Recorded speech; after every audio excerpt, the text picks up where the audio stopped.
Hello everybody and welcome back to another week in review, this time of the French Armored Division, 2E Blinde, and the 122nd Infantry Division, the combined Finnish-German division.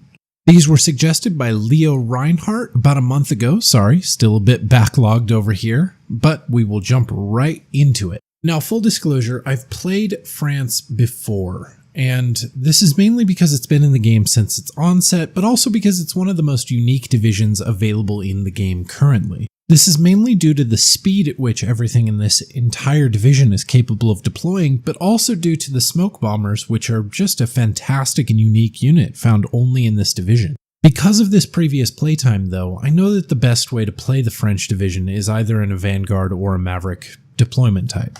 While this could be debated, as I've seen plenty of people play this in a balanced or juggernaut deployment type and do just fine with it, I think that it's beyond a shadow of a doubt, for me at least, that this division works very, very well if you're able to get the early upper hand and just capitalize on that rather than relying on your otherwise subpar equipment late game. I will get more into what I mean by subpar later, as I don't think any unit by itself in the French division is subpar, but comparatively, and again, we'll get to that later. Jumping right in, I tried to make a flatline deployment just to have something interesting to do, as I've almost never played flatline in a team game scenario before. I think flatline is one of those deployment types that is almost exclusively for 1v1s, as it doesn't lend itself really toward the length and typical aggression of a team game that you're likely to see. In the Recon tab, I went with a very interesting decision of bringing in as many M8s as I could, as these things are just fantastic. They travel faster than they absolutely should, they're far more deadly than they should be, and 40 points isn't an absurd price to pay for what this unit brings in. I figured being that it was flatline, I brought one card in all three phases, and I just wanted to capitalize on as many of these picks as I could.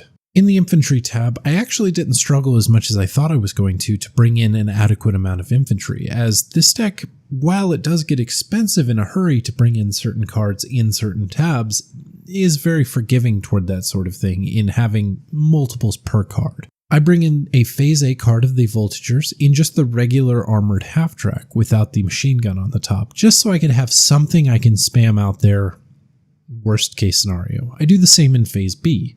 I also bring in a Phase A card of the Sappers, these fantastic units with a bazooka and TNT that come in with the machine gun mounted to the top of their half-track. The same again in Phase B. Also, to round out my Phase B, I bring in the Voltigeurs with the MITR, and these are just in the regular half-track as well. In Phase C, I round it all out with a no-star card of the Volunteers, and they're just coming in a regular transport. These guys are just there so that I can have something to vomit onto the map to hold points or to capture points later on. In the tank tab, and weirdly enough, this is where most of my quote infantry end quote came from in this division, I brought in a Phase A and a Phase B card again of the M8s, 30 points apiece here as they lack the recon stat, but keep all the other benefits of the M8. I also bring in a Phase A card of the Stuarts, and a Phase A card of the typical Sherman M4A2. Now, this tank tab is very, very quick, it's very, very agile, and it's very deadly in close quarters. However, something it cannot do is box even Panzer IVs at a distance. Short of the 76, there's really nothing in this division that can fight even a Panzer IV, let alone a much heavier tank, at any distance over a kilometer. Because of this, your best friend is going to be the fast move command rather than the quick hunt command, as fast moving will actually get them into a deadly range, whereas quick hunt will just have them hung up firing endlessly at a Stug at 2 kilometers, where the Stug has all of the advantages. In Phase B, I bring in another card of the M4A2 Shermans, as well as the aforementioned M8s. And I bring in my card of the Char M4A3 with the 76 mounted to the top, and this was mainly coming in Phase B because I found that if I delayed it until C, while getting a lot more tanks per card, I was sacrificing a lot of early ground. The 76, much like the 76 I reviewed last week, in fact the exact same tank, is an interesting beast. It's fantastic at taking out most medium vehicles, and can even do some significant damage to tigers in close quarters. However, it's not going to win any awards for its ability to take on things at 2 kilometers. Much as I said earlier, these guys are only going to be very, very valuable at sub 1 kilometer engagements, and I found that this was almost always the case. While they can fight panzers or Stugs at a distance, they're still just as vulnerable as your typical Sherman, so using them in this way is a waste. I round out the tank tab by bringing in the Char M4A2s in Phase C also. In the support tab, I skip something that I almost always bring in, and that's the commander in phases A, or really any phase. I found that while I was making this division, I didn't really bring in any leaders, and so the commander felt like a waste to me. I brought in a Phase A card of the L Flames in the Ford GPA, a Phase A card of the M8s with the HE cannon mounted to the top. These guys are fantastic for 25 points. They move almost as quickly as the typical M8s, but sport that really, really oppressive HE quality to pin down enemy infantry. In Phase B, I brought in a card of the supply trucks and a card of the M4A3 with the 105 mounted at the top. Now, this guy is interesting because it sports a heat shell capable of penetrating 100 millimeters of armor at any range, meaning that this is actually more deadly at 2 kilometers than any other tank you have access to. That said, I mainly only use this to pin down infantry or to occasionally snipe out an enemy medium tank, but the option was always there should I need to engage, say, a Tiger's side armor or even a Panther from front armor with a fairly low chance of penetration.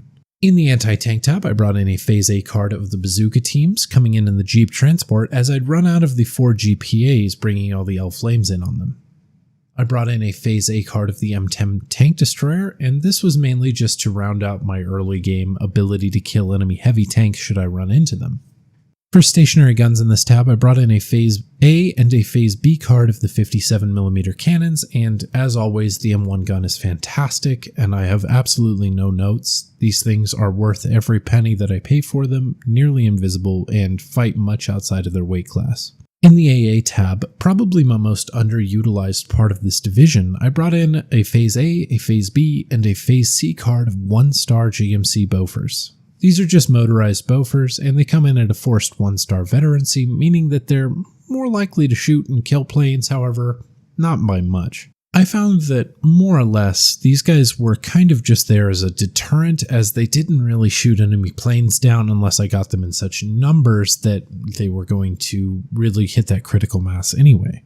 In the artillery tab, I bring in a Phase A card of the 155 off-map observer to get that early foothold, as well as to have that tank support after the fact.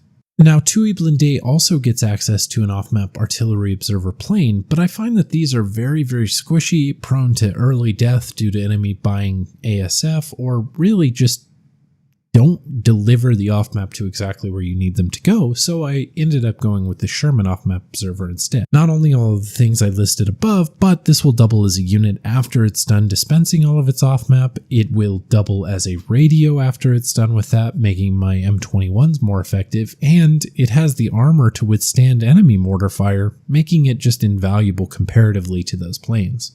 Also in Phase A, I brought in a no-star card of the Mortier M21 81mm mortar trucks, and these are just your typical mortar trucks, almost the exact same as the German, American, or other variants of these guys. They're just there to suppress enemy infantry in a very tight area. In the air tab, I brought in a Phase A card of the DB-7B very unique smoke bombers. These guys dispense a line of smoke that is just fantastic at dealing with where you suspect enemy heavy tanks are, enemy AA, and getting your tanks into a position where they're capable of dealing with them rather than just being picked off at a distance. I brought these in Phase A because the DB-7B is not known for its incredible speed or resilience, ergo it's going to get stunned out fairly easily by enemy anti-air. As such, bringing these in the opening is almost the best way to secure that early foothold and make it so that you can use them again and again. If you allow the enemy to establish an AA net, then these guys are going to be more or less useless, or they're not going to be able to dispense smoke into the correct locations that you'd prefer they did, and so you're going to need to really come up with creative ways to dispense that smoke. As such, I almost always brought one or both of these in the opening and used them almost immediately to subvert those gun lines. I also brought in a Phase A card of the Spitfire Mark 9, and these guys were decent. I brought it in at 1 star because I don't like purchasing more than one of a thing when one will do. And the GMC Bofors are better than some of the AA that I get in other divisions, so I found that 1 would be more than enough, and I was more or less right. In phases B and C, I brought in no-star cards of the 105-point DB-73 bombers, and these guys are just like I use my typical bombers. They're just there to stun out heavy tanks, stun out clumps of infantry, or to support me should I need an instant fix or an easy solution. Moving on to my deck at the end of the week, and I felt it was only right for me to go back and actually make this deck the way I should have made it, and by that I mean in the Vanguard deployment type. This deck really overperforms in Vanguard, and I just felt silly not doing it correctly, and it would have been a cheat to anybody in the audience that put together that other division to really think about what could have been. That said, not much changed really. The Voltigers were still coming in Phase A, the Sappers as well, and the Voltigers in Phase B changed over to the faster truck without armor. However, my MITR Voltigers, coming in Phase B also, brought in the truck with the machine gun mounted to the top. I also swapped the card of Phase B Sappers to Phase C just to give me a little bit more in that late game presence, as the Sappers were really the best units in this army by far. Being that they were capable of dealing with infantry and tanks with equal vitriol, I found that these guys were just the bane of enemy units. In the tank tab, really the only thing that's changed is I've brought in a Phase A leader card of the M4A2s, and sacrificed a Phase B card of the M8s. Much like in the Recon tab, I've just thrown away some M8s as I just had too many of them. There was almost no way to bring in that many M8s, and so it was just kind of a waste of points to have them all in my deck. The only change that my support tab saw was the addition of the Commandant coming in Phase A, and this was just so I could get some additional veterancy onto my tanks, mainly the Sherman 76s. I also kept this Commandant very near to where the AA was, making them a little bit more effective as well. My anti-tank tab saw me dropping the M10s, as these guys were kind of just superfluous, being that I had the 76s and a few other tanks that were capable of dealing with things at that range, so these guys went very quickly. Instead, I brought in the Fusiliers Mariners and bumped the bazooka teams up to 1 star. The Fusiliers Mariners were mainly there just to have a tankier option for bazookas, should I be engaging an enemy deck that got access to Shermans. More or less, these guys would sneak up on tanks that I was worried about, or enemy recon vehicles in some instances, such as the SPW-233, take them out quickly, and then be able to survive that encounter, where the bazooka teams were kind of hit and miss in that department. The artillery tab saw the addition of the Battery Führer in Phase C, or whatever they're called in this division.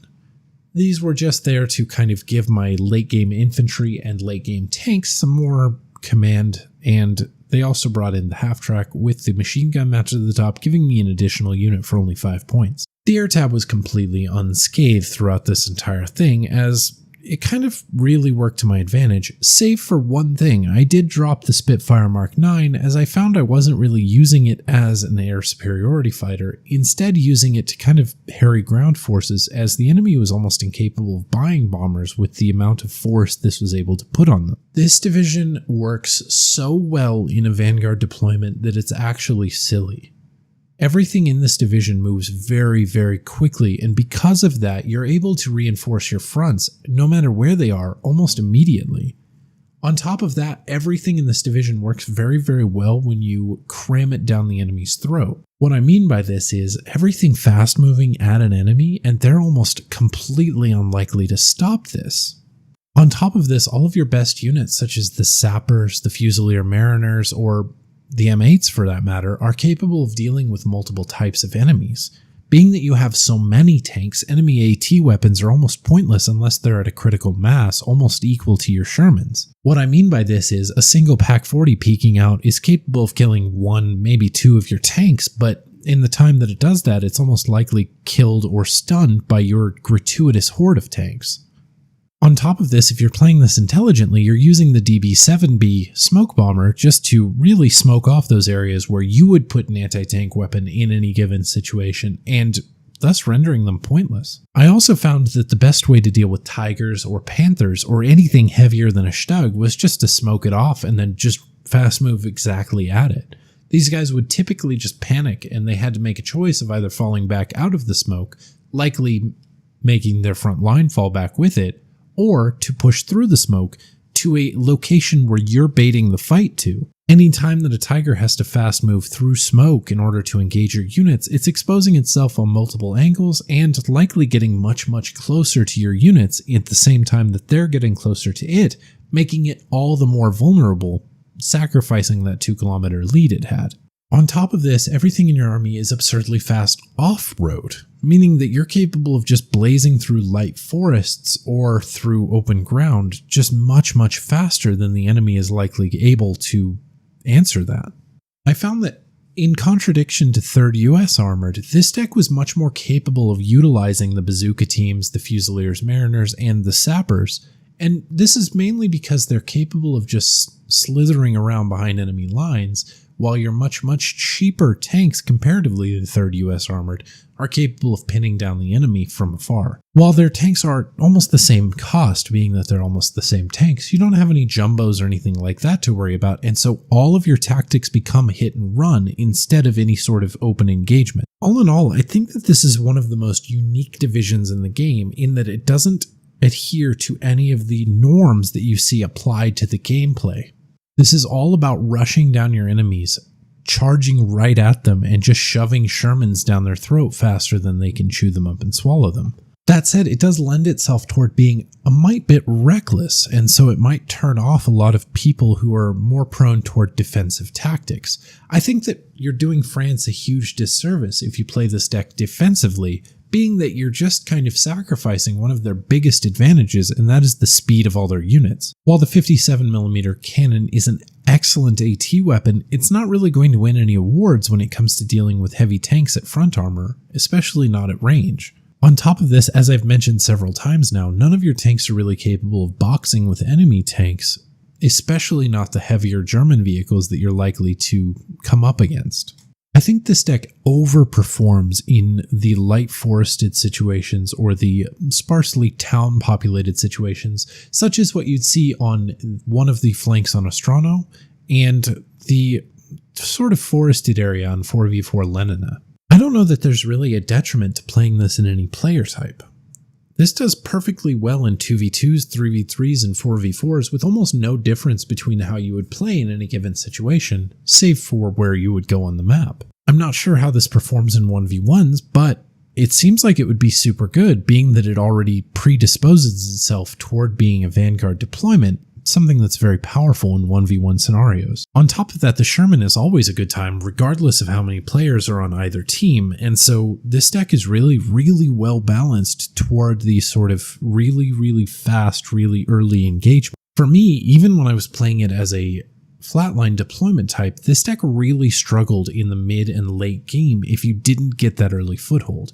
If you were pushed out from your early reckless advance, then oftentimes that was kind of it. You were kind of spalling from there on out, trying your best to come back from a sort of clawing your way out of a pit scenario. This is really why I don't like this division as a balanced or a juggernaut deployment type, being that it doesn't do well in the late game scenarios, especially against the piles and piles of enemy heavy tanks you're likely to see. All in all, this division is a blast to play, and I really advise anybody who plays this game aggressively to give this deck a go. It's fantastic at those early footholds, and really, really overperforms if you're able to get the Shermans in range to deal with enemy heavy tanks, or just surround the Tigers as I often did. Moving on to 122nd Infantry, and this is probably the third Stug division that I've reviewed so far. I describe the Stug division as any division that only has Stugs in its tank tabs, go figure, but also sports some usually pretty good infantry. All that said, I really like this division. I like a lot of the diversity it offers, and I like a lot of the things that it has access to in comparison to the others. I feel that the Stug divisions, in opposition to the 122 divisions on the Russian side, really set themselves apart in that each one of them feels unique in its own specific way while still offering a lot of the same values as the other division. In this one, I brought in a Phase A card of the Sperrtruppe and a Phase B card of the Tarka Mpuja. God forbid anybody actually knows how to pronounce that. Sorry to them. But these guys were just kind of the super snipers that come with 2 finished sniper units per squad, and I really wanted to get as many of them as I could, so Phase B was the go-to. In the Infantry tab, I brought in a Phase A card of the Ersatztruppen, as these guys should just be a staple of any infantry deck that gets access to them. A Phase A card of the Sturmführer, because 3 per card for a specialty unit, that seemed like a no-brainer to me. And a Phase A card of the Sturmgrenadier. Now, I might be wrong on this, but I don't think the Sturmgrenadier were in this division at its inception. They're an interesting unit. They're kind of just the same as your typical Sturm units in that they're a pile of MP44s, almost the exact same as the Sturmjäger, minus the MG42. Because of this, these guys do great at 300 meter engagements, but are woefully worthless in any other sort of engagement. Anything longer than 300 meters and they're just being shot without having any chance to shoot back, and so they were kind of very, very specialty units in that way. In Phase B, I brought in a card of the Grenadier at no stars, as well as a card of Grenadier Führer in the Kubel transport to round out that mid-game command structure. To supplement these, I brought in a Phase B card of the Molotov cocktail wielding Finnish troops, God forbid I try to pronounce that, and a Phase B card of the Sturmgrenadier. Now, the Finnish troops at 25 points wielding a Molotov cocktail were fantastic. These guys excel at those 100 meter engagements because of the Molotov going off earlier than enemy TNT. On top of this, they're kind of good at mid-ranged engagements, being that they're just a pile of rifles. In Phase C, I round it all out with another card of just typical Grenadier. I will get into the pluses and minuses of this infantry tab when I get to the end, as it does change somewhat substantially. In the tank tab, the Stug 3s and Stug 4s were more than enough. I adore this tank tab as it has access to almost everything you need. The Stug 3s coming in Phase A and C are at no stars, even though I'd only lose 1 and 3 respectively, because I really needed as many as I could get. These guys were just there for area control more than they were for accuracy and dealing with enemy Shermans whenever I found them. The Stug 4s are just slightly better Stug 3s, and so there's really no notes I can give there. In the support tab, I really wanted to bring in everything, but points allowing, I was only able to bring in what I had. I brought in a Phase A card of the Flammenwerfer in the motorbikes, a Phase A card of the MG42s coming in the Kubel, a Phase A card of the IG33 coming in the SDKFZ7 just to give me an extra MG42 after it unloaded, the Phase A Commander, which is fairly typical of my divisions, a Phase B card of the IG18s coming in at 1 star because I was running out of Kubels, and a Phase B supply truck. This support tab also underwent quite a few changes, but suffice it to say that the support tab of this division is actually quite robust. These infantry guns really do a number on enemy units, and the MG42s being buffed recently are just fantastic at pinning down enemy blobs. In the anti-tank tab, I brought in a Phase A card of the Lottie L39s in the Horse Transport, as the Horse Transport is really quick, and the Lottie is just a better PTRD. This unit comes with 2 Lotties, it's fantastic at dealing with enemy light tanks, transports, so on, you name it. And on top of all this, these guys are more survivable being that they're a 4-man squad for 15 points. I adore these guys. I think that it's a no-brainer to bring them in, and I really think that they're just kind of a great way to open up with any Finnish division that gets access to them. In Phase A, I also bring in a Panzerschreck card just to deal with heavier tanks that the Lotties couldn't deal with, a Phase A card of the M42s. These guys were just there to be my light AT option in Phase A, and oftentimes overperformed in that role, and a Phase A Krupp gun. Now, the Krupp gun was my typical way to deal with if I was dealing with T-34-85s, IS-2s, IS-1s, you name it, these guys just were phenomenal at dealing with them.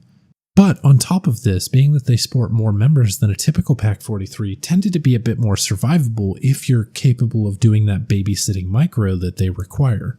Leaving these guys out to fire at enemy tanks, especially numerous enemy tanks, is kind of suicide for them. And so firing them once at targets that you really, really despise and then moving them away, letting the lighter AT guns such as the PaK-40 or the M42 deal with them is really the way to use these guys. The PaK-43 has hellish accuracy but fairly low damage, and so won't kill an IS-2 or any heavy tank in one penetration. It will require at least two, and so it kind of nerfs these guys a little bit. That said, I really can't complain, as this is a fantastic boon for an otherwise infantry division that can't really deal with these heavier tanks. In Phase B, I also bring in a card of the PaK-40s in the Opel Blitz and the other card of PaK-43s just to round it all out. This is a very robust anti-tank tab, and honestly, I have no notes for it. I loved it from its inception, and I'm not going to stop loving it. In the disappointing AA tab, I brought in a Phase A card of the Flak 38 20mm and a Phase B card of the Flak Verlung. There wasn't a lot of option here, and I do change it before the end of the week, so hold tight if you're looking for the motorized Flak 38s. In the artillery tab, I brought in a Phase A card of my new love in life, the 105mm coming in the supply truck, a Phase C artillery commander, and a Phase C card of the 150s, again coming in the supply truck. This artillery tab did what it was supposed to, but really didn't overperform in any way. I know that there are quite a few other options I could have brought in, but this more or less did the job that I needed it to, and I didn't find I was overspending or underspending our artillery in this division. In the air tab, these guys were really the standout units of the division, and as well they're meant to be. It gets access to all of the FW-190s that you could ever dream of in their fighter bomber, normal fighter, or heavy bomber variants, and because of this, I just brought in all of them that I could. Being that these guys were relatively inexpensive, all packed a maddening speed regardless of their armament, and doubled as fighters after they were done dropping their munitions, I think that this division is one of the best examples of why you should turn off automatic evac Winchester in your options menu. This automatic evac Winchester just means that after your bombers drop their munitions, they will immediately evacuate from the battlefield. If you're playing a division with heavy fighter bomber usage, you really don't want this, as sometimes you want to drop your munitions and then immediately fly it as an ASF to kill an enemy plane, or to help your ASF kill enemy planes that are on their way out. Because of this, these do require a little bit more micromanaging than other decks might, but it also has a little bit of extra versatility in these units, being that the bombs are more than capable of killing anything bombs are typically used on, and then you have an air superiority fighter right afterward. Moving on to my deck at the end of the week, and I actually swapped it from a balanced deployment type to a V for victory, making a few radical changes along the way. I changed the snipers over to Phase A, as I found that Phase B was a little too late for me to have them coming in. I really needed these guys to support my Phase A pushes, and so that's what I did. I moved the Spare Sharp card to Phase C just to round out my late game recon and help with the Krupp guns later on.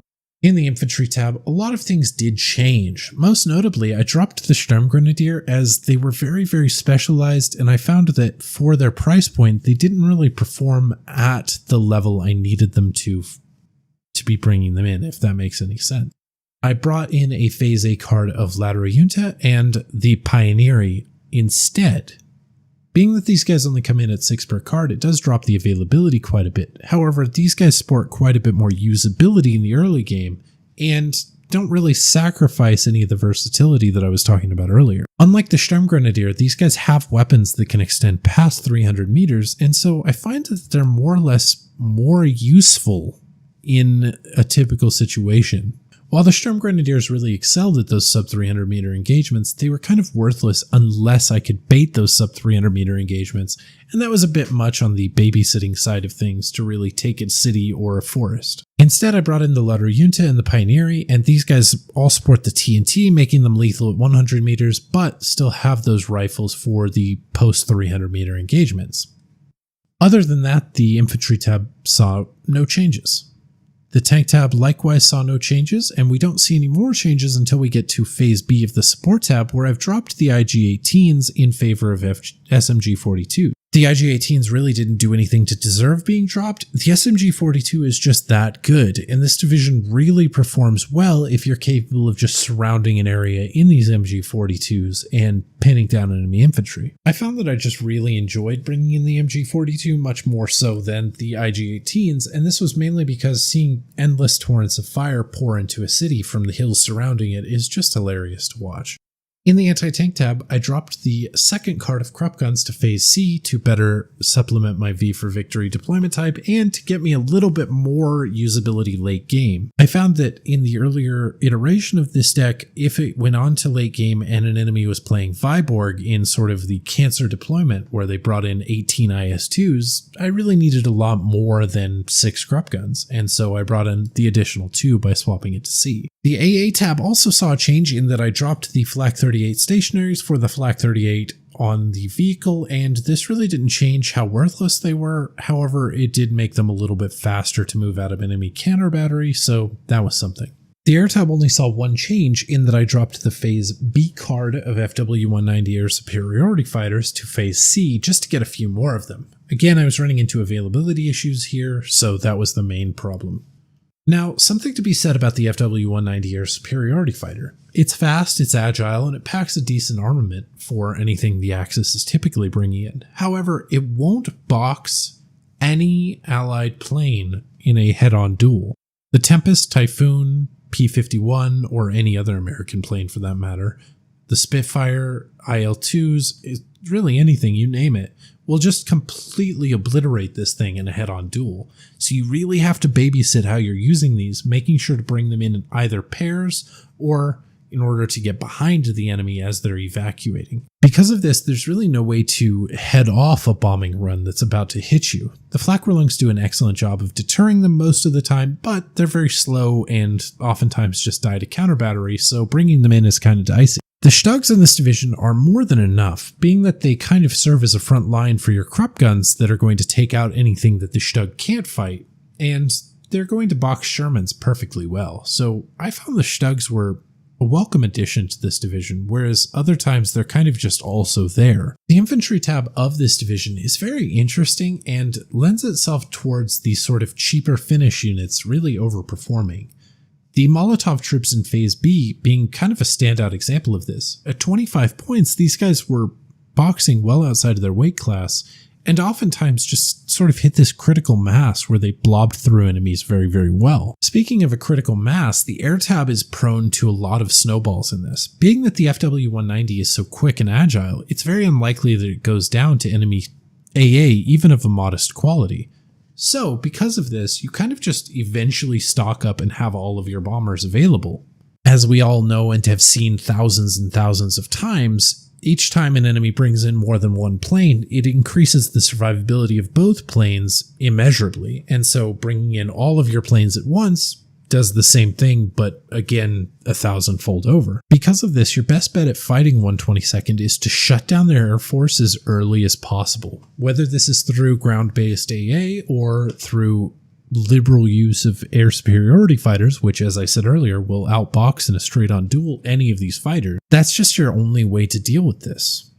As a 122nd player, your best way to avoid this happening is to ensure that you always have air superiority available to make sure that you're able to kill enemy air superiority that's hounding your fighters, and to liberally shell opposing AA, as this is kind of the bane of your existence. These bombers are a lot of fun and reload amazingly quickly, but if they go down, you're kind of out a large portion of this division. Because of this, you're going to need to do your best to protect these guys, whether it's through taking out enemy anti-aircraft weapons with your artillery or just by rushing them down with Stugs and your infantry that you're going to have in abundance. On top of this, this deck really doesn't suffer in open grounds like a lot of the other divisions that you might find the Pack 43s in.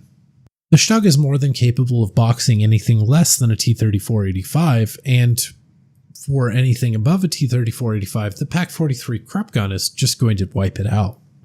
On top of this, you have unlimited access, it feels like, to IG-18 and IG-33 infantry support guns, and so these guys are just going to pin down anything in the open that isn't a tank.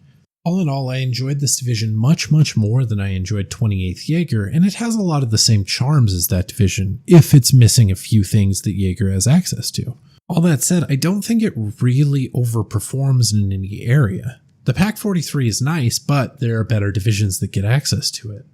The FW-190s are nice, but again, there are better divisions that get access to them. Same with the Stugs or with the Infantry tab. Because of this, while it's very fun to play, it doesn't lend itself towards you being able to carry a team with this division, or for that matter, even push all the way up your front. I found that this started to struggle the more enemy players there were, as the more enemy artillery there was, the less likely your Krupps and Flakverlungs were to survive very long into the game. If your Krupps weren't trading at a 1-to-1 ratio with enemy IS-2s, then you were likely going to just be overwhelmed by those before terribly long, being that enemy artillery is so vicious to the Krupp gun.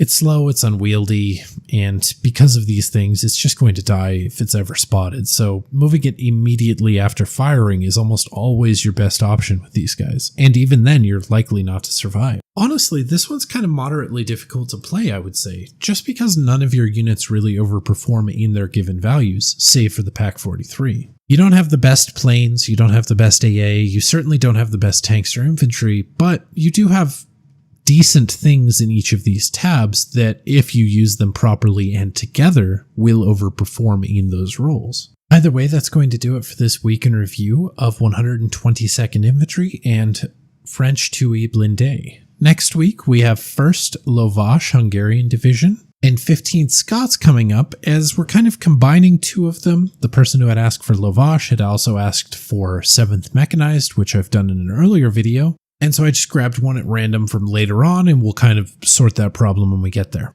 As always, thank you for watching, and I hope you've learned something.